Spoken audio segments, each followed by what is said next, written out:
नमस्कार। ब्रेक के बाद आप सभी का बहुत बहुत स्वागत मैं करती हूँ। आप देख रहे हैं इंडिया न्यूज, आपके साथ मैं सृष्टि मिश्रा। सुबह के 9:30 बज चुके हैं और बुलेटिन की शुरुआत बड़ी खबर के साथ करते हैं जो कि पाकिस्तान से आ रही है। पाकिस्तान में चीन और तुर्की के सैन्य कार्गो विमानों की आवाजाही बढ़ रही है, लेकिन दक्षिण एशिया के रणनीतिक समीकरणों पर बहस तेज करती है। सवाल सिर्फ इतना नहीं है दर्शकों कि पाकिस्तान को सैन्य मदद कौन कर रहा है, बल्कि बड़ा सवाल तो यही है कि चाइना और टर्की आखिर पाकिस्तान में अपनी सैन्य मौजूदगी और रणनीतिक प्रभाव क्यों बढ़ा रहे हैं। चीन के लिए पाकिस्तान लंबे समय से भारत के खिलाफ एक महत्वपूर्ण रणनीतिक साझेदार रहा है। सिपेक में चीन का भारी निवेश है और उसकी सुरक्षा के लिए पाकिस्तान की स्थिरता और सैन्य क्षमता बीजिंग के लिए अहम है। अब आपको बताएं कि रक्षा क्षेत्र की बात करते हैं तो पाकिस्तान की चीन पर निर्भरता भी बेहद मजबूत है। ऐसे में चाइना किसी दूसरे देश को पाकिस्तान का प्रमुख सैन्य साझेदार बनते हुए देखा नहीं जाएगा।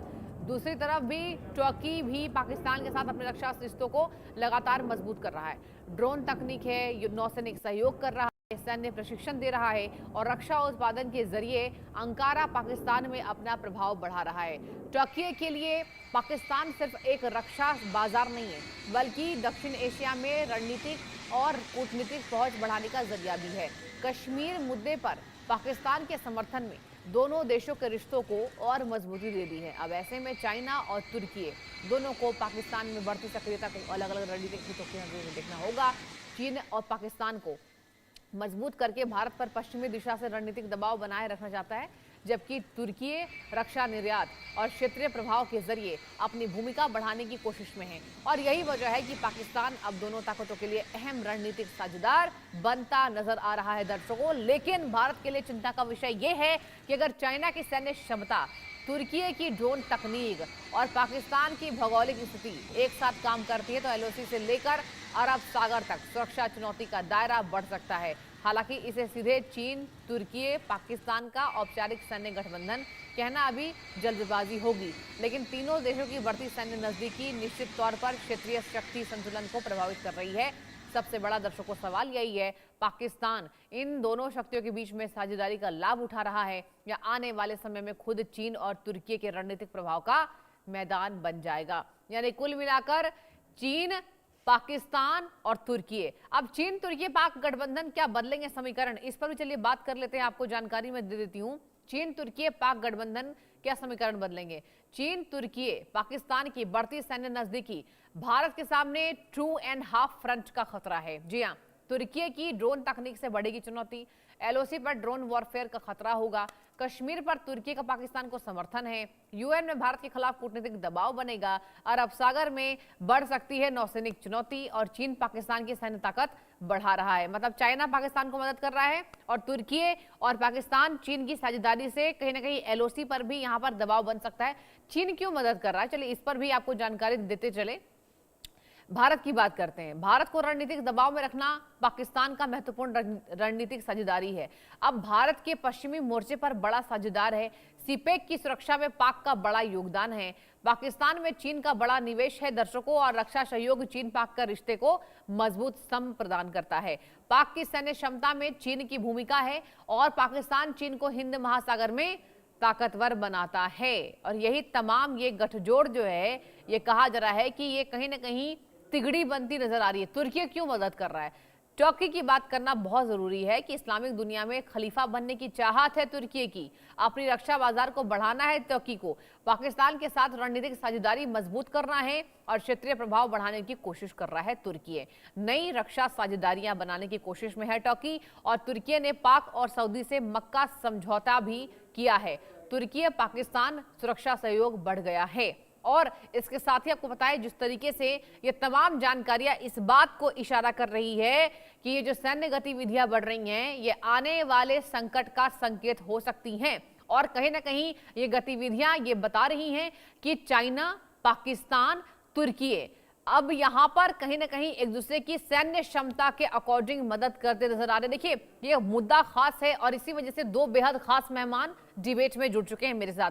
Group captain UK Devnath sir, defence expert है साहब, गुड मॉर्निंग, आपको बहुत स्वागत है आपका। और श्रुति दास गुप्ता जी मैम, आपका भी बहुत स्वागत है, शी इज फॉरेन एक्सपर्ट।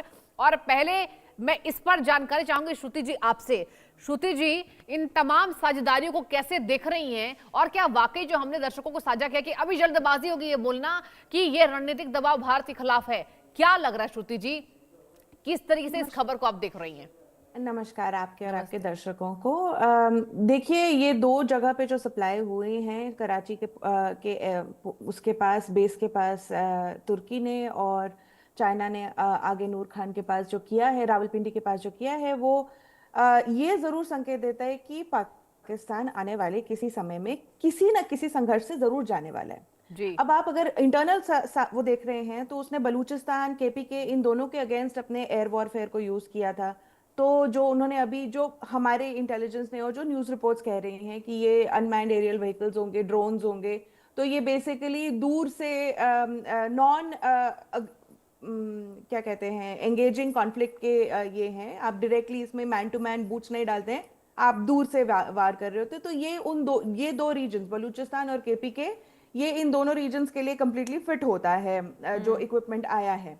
और दूसरा जो उनका दो बार लड़ चुके हैं वो अफगानिस्तान के साथ, तो हो सकता है अफगानिस्तान की तरफ भी उनका पहल बढ़ रही हो, तो उसके लिए भी वो आर्म कर सकते हैं। पीओजेके के अंदर जो उनका जो स्कर्मिश चल रहा था उसमें उन्होंने रेंजर्स को यूज किया, वेपन्स को यूज किया, पर उसमें एरियल कुछ भी यूज नहीं किया है। तो एरियल कॉम्बैट वाले जो ये हम सुन रहे हैं, जो कैश आया है वेपन्स का, और बहुत छोटे 60 आवर्स के टाइम लिमिट के अंदर ये डिपॉजिट हुआ है, which is like an emergency हो रहा है। तो इसके दो इंडिकेटर्स है कि या तो इंटरनल उनको कोई इंडिकेशन मिले कि उनको अपना कुछ इंटरनल जो प्रॉब्लम्स हैं, जैसे बलूचिस्तान अलग होना चाहता है, उसको कंट्रोल करना चाहते हैं, केपीके के अंदर जो हो रहा है और उसके साथ जुड़े हुए वो जो अफगानिस्तान के साथ खेल खेलते हैं, उसके अंदर कुछ होने वाला है।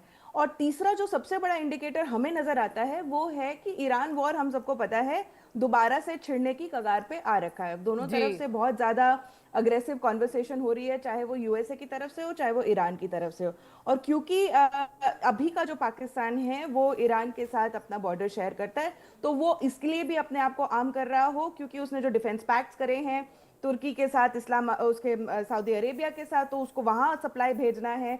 चाइना डायरेक्टली वहां सप्लाई नहीं करेगा, तो उससे सप्लाई लेकर अपने आप को इंटरनल बूस्ट करना और अपने इंटरनल सप्लाईज को मूव करना उस तरफ।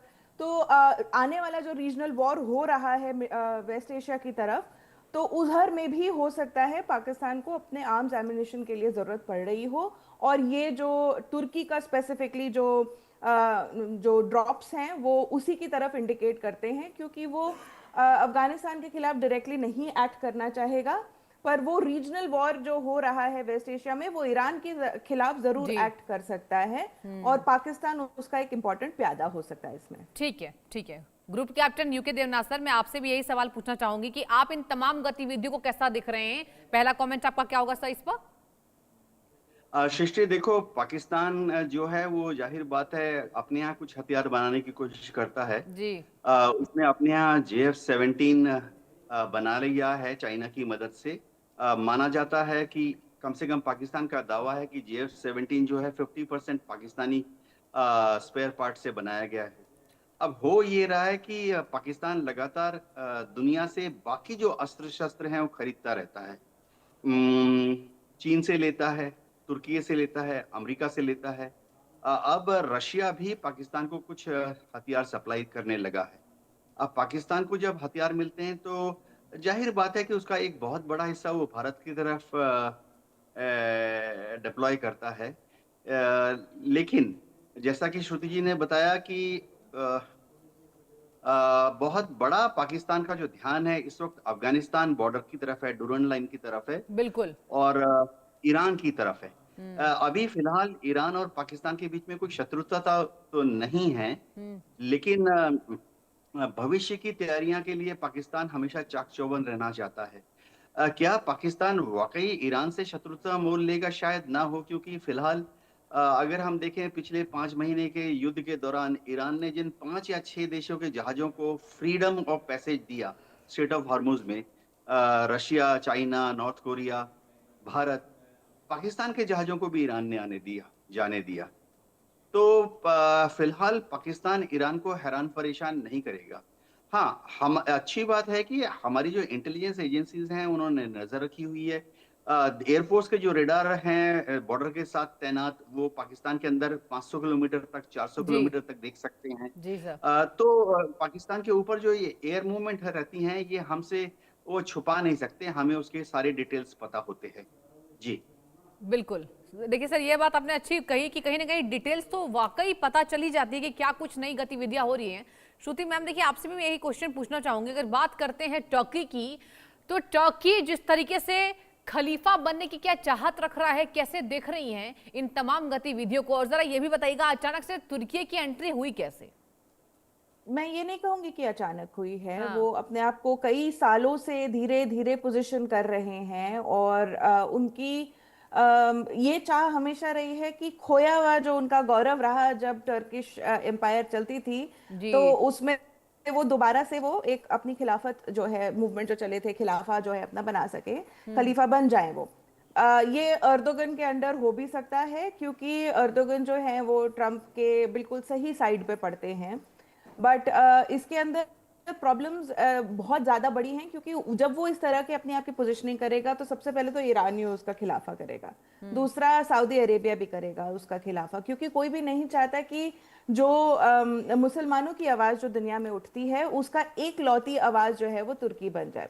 और इसका सबसे बड़ा आपको जानकारी में मतलब थोड़ा सा अजीब लगेगा, पर सबसे ज़्यादा इसको काउंटर करेगा कतर, क्योंकि कतर ने कई बिलियन बिलियन डॉलर्स जो है वो इन्वेस्ट करे हुए हैं कनाडा, यूएस, यूके, इन सब के एजुकेशन सिस्टम के अंदर, इनके पॉलिटिकल सिस्टम्स के अंदर, जी। जिससे आज जो है कतर कहीं पर भी जो जहां पे भी मामला थोड़ा सा गड़बड़ाता है, वहां पे वो एक मीडिएटर बन के सामने आता है, तो और अपनी आवाज प्रेजेंट करता है। एक छोटा सा देश जिसके अंदर सिर्फ मैक्सिमम जो है आपका जो गैस और आपका क्रूड पेट्रोलियम रिलेटेड आपका पूरी इंडस्ट्री है, वो इतना ज्यादा इन्फ्लुएंस इसीलिए डाल सकता है क्योंकि वो यूएसए का एक बहुत बड़ा बेस होस्ट करता है और फंड भी करता है, और साथ में उसने इन सब देशों के अंदर जो है, जो पॉलिटिकल मशीनरी है, जो थॉट मशीनरी है, थिंक टैंक्स जो हैं, उनको एक्टिवेट करके रखा हुआ है। वो इनफैक्ट इसराइल से भी ज्यादा खर्चा करता है इस टाइप की लॉबिंग के अंदर।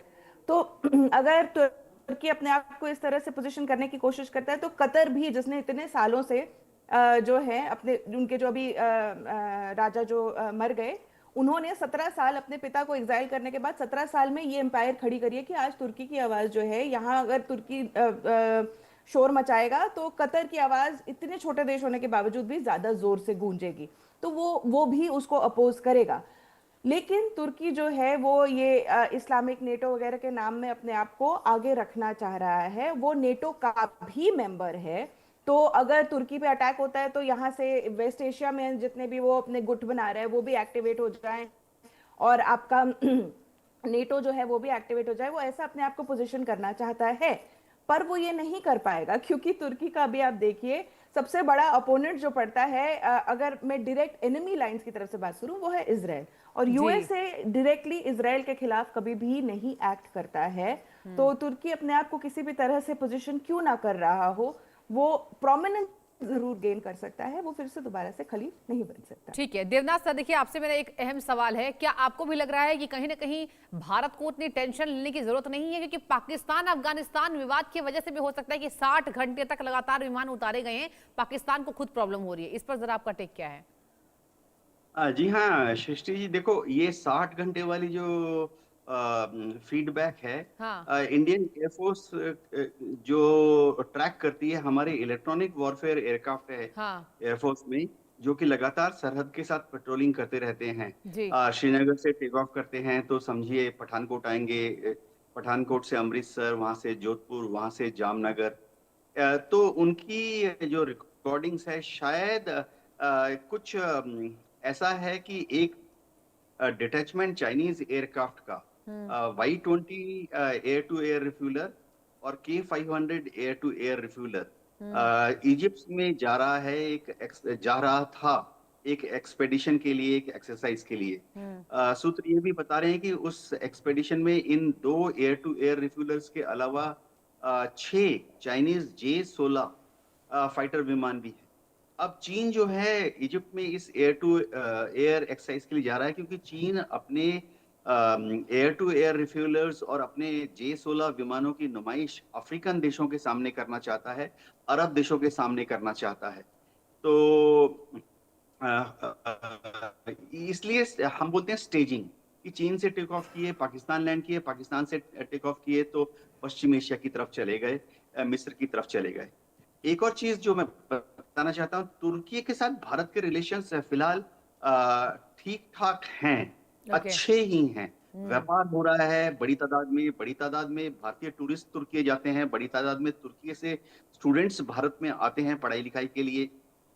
टेक्नोलॉजिकल आदान प्रदान भी है, ये सुन के आश्चर्य होता है, लेकिन दोनों देशों के बीच में जो प्राइवेट एंटरप्रेन्योर्स हैं वो टेक्नोलॉजिकल आदान प्रदान कर रहे हैं। तो ठीक है। हम फिलहाल ऐसा आकलन कर रहे हैं कि तुर्की और पाकिस्तान के बीच में एक कमर्शियल सेल्स ऑफ वेपन्स है। जी बिल्कुल ठीक है, जरा आप दोनों बने रहिए। ईरान से बड़ी खबर सामने आ रही है, लौटूंगी मैं चर्चा